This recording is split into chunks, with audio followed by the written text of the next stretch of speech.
Longtemps, j'ai écrit et répété cette phrase du regretté Albert Jacquard.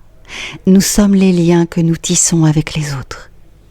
Il y a quelques jours, je me suis littéralement figée, saisie par l'élégance de cette autre formule, lumineuse elle aussi.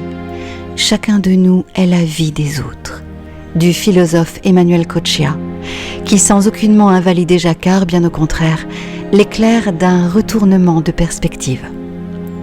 Car ce que nous rappelle le drame du Covid-19 et toutes les grandes meurtrissures de l'histoire, c'est bien ce que chacun de nous doit aux autres, doublement. Si chacun d'entre nous est bien sûr en héritier le produit de ses interdépendances avec les autres, il est aussi à lui seul le pilier du monde, celui qui permet à ses semblables, frères et sœurs en humanité, de ne pas tomber. Beaucoup en conviennent désormais. La pandémie qui frappe aujourd'hui, notamment les plus démunis, dont le visage aurait dû nous obliger depuis si longtemps, nous commande de refonder notre vivre ensemble, de redéfinir ce qui, en définitive, de la santé à l'éducation, est au fondement de notre collectif et de nos valeurs. Identifier aussi, de surcroît, ce que nous sommes prêts à abandonner, enfin. Mais alors, quel est donc ce nous qu'il nous faudra réhabiliter, à proprement parler, renouer ?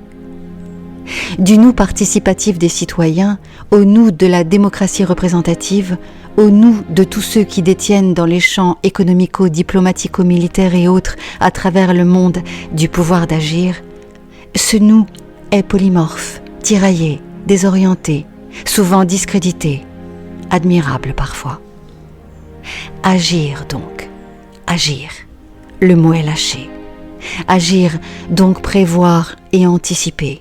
Agir donc porter une parole performative, comme le commencement d'une action véritable, d'une mise en mouvement et en cohérence, et dont la crédibilité est l'absolue condition de sa réalisation.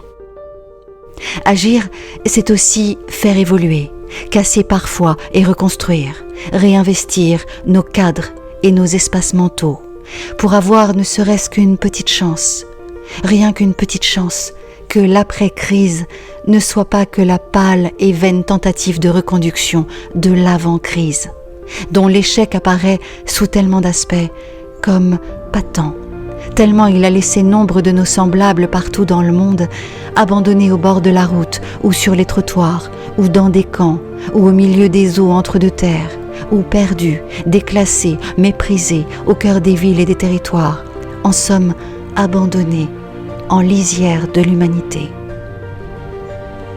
Nous n'avons plus le choix désormais.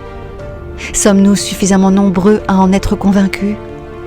Il nous faut sans plus attendre repenser l'idée même de faire lien, d'interagir, donc d'agir ensemble, résolument, pour tenir l'immuable promesse que nous nous faisons à nous-mêmes en tant qu'humanité, celle d'un humanisme réunissant Jacquard et Coccia, unissant le « ce que j'hérite de » et le « ce que je peux apporter à », pour partager ensemble le même sort, sinon un même destin.